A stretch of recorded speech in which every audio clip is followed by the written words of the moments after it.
So we are back, and it's a happy day for Indian viewers, Indian cricket lovers. But although it was a great win, it was more of अच्छा ठीक है another stroll in the park. हो गया भाई ठीक है जीत गए बांग्लादेशी तो था. It was kind of we are getting used to it. Now we are getting bored with easy wins, I suppose. But we should not get bored with easy wins. That's what we want. Doesn't matter if we win 11 easy games and win this World Cup, does it? So Bangladesh, what the way the match panned out was a one-sided affair, to say the least. I'm I'm looking for words to describe the way the match panned out for Bangladesh. Let's call it a thrashing. Let's call it a tonking. Whatever you want to call it, you can call it. Let's try to find some more adjectives, more beautiful adjectives for this kind of tonking of Bangladesh. Bangladesh, I feel pity for them. Doesn't look the tournament looks all but over for them. India, on the other hand, is sitting pretty at I think at top of the table now, if I'm not wrong, and they're looking menacing.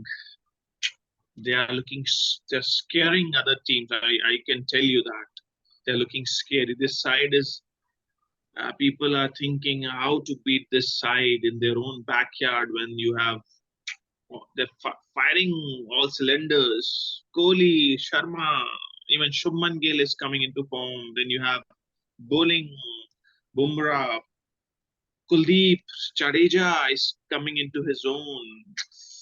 You name it, and every player is performing. So that with that introduction for today's video, I'll pass it on to Sandeep to talk about what went right for India. I think everything went right for India, but still, let's see what Sandeep has to say. Sandeep, over to you. Absolutely, most of the things went right for India. That's why we won the game, and our prediction 99-1 became true as usual. And I'm extremely delighted to watch India play the way they played today. Hats off to again Rohit Sharma and company. So what went right for India? Okay, right. To me, again, I would love to reiterate the fact that Rohit Sharma has become a very key player for India currently. The way he's stonking the bowlers of the opposition, I think is in tremendous touch. He would love to get on, and then he would love to take the challenge, and then he would love to score at a 130 or a 140 strike rate, which is extremely delightful to watch. And then Shubman Gill coming to the party this game. He missed out last time. I told that he was in a rush last time. He got a half century, which is quite good. But however, I would love to see Shubman Gill scoring 100. Because see, you know what, Shubman Gill is a kind of a player who can play huge knocks. He can score those daddy hundreds. Okay, he's not a player who should get out at 45 or a 50. Okay, so I would love to see him coming to the party. But having said that, the way Virat Kohli again played is magnificent. I think Virat Kohli is I think he's perhaps the best ever ODI player to have played the game. His template, the way he plays ODI games is par excellent. I don't really see any other player, any other contemporary player who comes close to the way he plays ODI cricket. The only missing link today to me is Shreyas Iyer. I don't want Shreyas Iyer to just fail the way he's failed today. Okay, I would love to see him attack the bowling the way he did against Australia in the series before the World Cup. He dominated the Australian bowling. I would love to see that Shreyas Iyer pretty soon. Because see, the thing is, if you have 5 batsmen, right, you cannot bank on 1 or 2 players all the time. You got to have everybody coming to the party. Okay. And then what went right for India in their bowling department is as usual, Jasprit Bumrah, Mohammad Siraj, they got 2 wickets each. And then more importantly, Kuldeep Yadav and then Ravindra Jadeja. I think we are playing well as a unit. We spoke about this earlier. And then it looks like India is dominating the World Cup now. I'm sure we would continue to dominate in the remaining matches as well. And then everything looks extremely positive for India. So, Sachin, to you, my question: what went wrong for Bangladesh? What do you think that they have a future in the World Cup? I think everything went wrong for Bangladesh. I think it started yesterday when Shakib Al Hassan was kind of ruled out.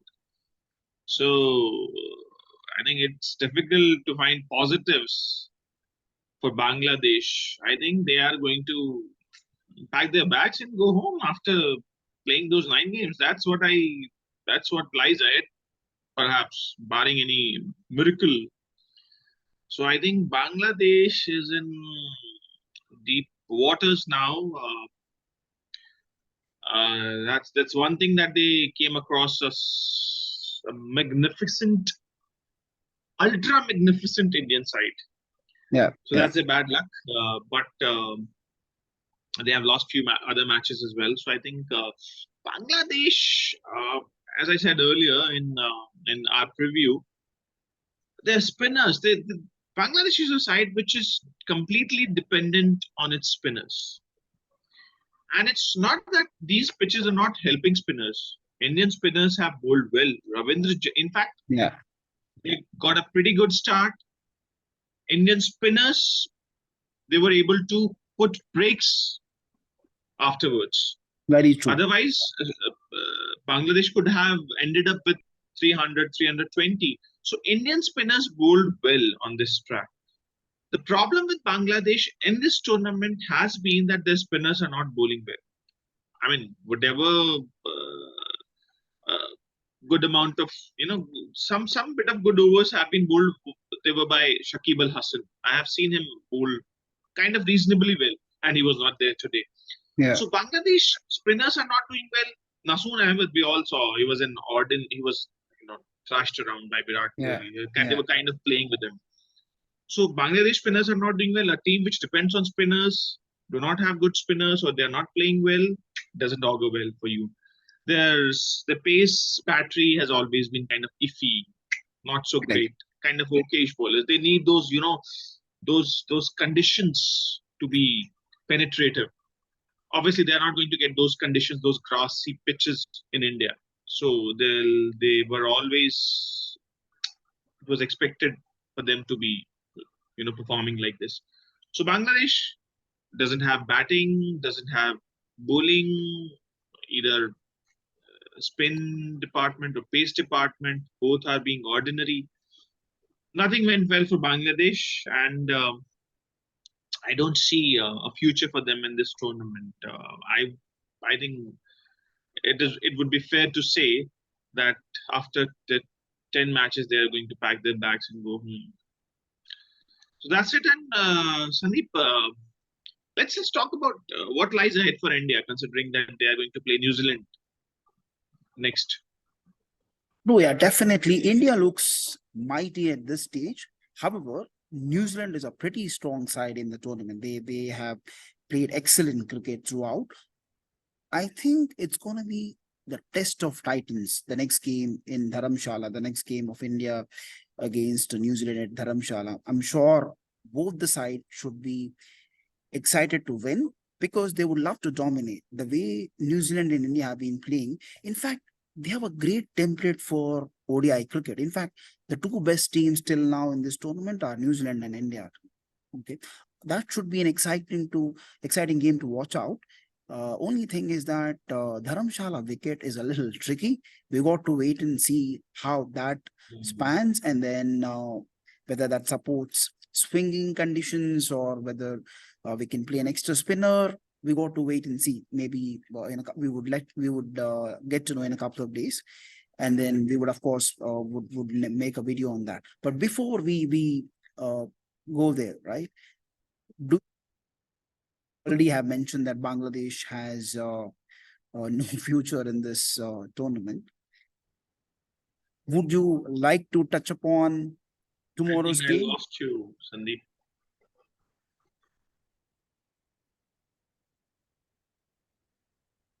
Yeah, would you like to touch And now you're upon back. tomorrow's game against Australia against Pakistan? Yes, I think it's rather than talking about what lies ahead for Bangladesh, I think what lies ahead for Bangladesh is they're going to book their tickets and go home. Yeah, it's better to talk about tomorrow's game. I'm looking forward to that game. With I can't tell you how much interest I have in that game for two reasons. One, obviously Pakistan. Pakistan is involved, so you're bound to have some interest. Second is, I think tomorrow's match, whomsoever wins tomorrow's match, will get a lot of confidence and probably will have a future in the tournament. Between these two teams, if you are going to lose a match tomorrow, then I think it'll be difficult for you to progress to the next round. So I think it's yeah, important for either of these teams to win tomorrow to stay in the tournament. And obviously, it will be a good battle, of course. Uh, Maybe tomorrow we are going to see Cummins, Hazelwood, and Stark, that trio, to come back into form and make some inroads into Pakistani batting. I think it's perfect. It's perfect, you know, perfect setting for them to come into form. Weak opposition, especially batting, if they can find some form, then it'll be good for Australian side. To get that confidence back. So, what do you think, Sandeep? I would like to put you in a spot. You have given your predictions and you have been spot on so far. 99-1. I was way off the mark this time. 90 to 10. Oh, that was, in fact, even you were off the mark. That should have been 99.9 to 0.1. So, sure. so, so considering that you've got your predictions right, what is your prediction for tomorrow? Australia, Pakistan. I would love to go with Australia. Australia has got a pretty strong bowling attack, whereas Pakistan's bowling looks a little wayward. I don't think they're consistent enough. Shaheen Afridi's pace has dropped significantly. Hari Shroff has been pretty inconsistent, and then he's been leaking a lot of runs. And I don't see any spine in Pakistan's uh, bowling attack apart from Hari Shroff and then Shaheen Afridi, and then both of them not being in form is a huge disadvantage to Pakistan. Maybe they might have to play Osama Amir in the place of Shadab Khan, and then even their batting. I mean, I'm not impressed with the way Pakistan has been batting. Okay, except Mohammad Rizwan and then Babar Azam, no one has got no one, or rather, no one is potent enough to show and then to show the temperament and then play long innings, which is required in a tournament like this. So to me, Pakistan do not stand a chance, and Australia is a bit more rejuvenated with the last win, and then Pat Cummins and co. I'm sure they should come firing, because see, David Warner, Steve Smith, Pat Cummins, Mitchell Stark, it looks like a pretty good side if you look at the opposition, Pakistan, who does not have a great batting track record in this particular World Cup, and also who does not a team that does not have a great temperament to chase bigger totals, Pakistan. So to me, it's advantage Australia, and then I'm gonna go with 95-5 Australia. Oof, 95 to 5. I'm sure Pakistani team, if they are going to listen to you, they are going to have a sleepless night today. 95. You are a harsh man, Sandeep, but your predictions have been right so far. What am I? I think I would give 75-25 in favor of Australia. So if we are going to have a close contest tomorrow, then I'm closer than if it's a one-sided game in favor of Australia, then obviously you are going to be closer. So uh, Australia, Pakistan, I think Australia, as I said, to 75-25. Australia, Pakistani batting. Oh, क्या Yeah. कहें, It तारीफ doesn't really करें excite us, क्या. right? It doesn't excite us. Pakistani batting does not excite us, honestly speaking. Yeah. बहुत ही ordinary है अभी तक. कल कुछ करें, और अगर कल हार गए पाकिस्तान, तो भैया ये टूर्नामेंट डन एंड डस्टेड है उनके लिए. मेरा तो यही मानना है कि अगर कल नहीं जीते, तो probably I'm going to say the same thing about them.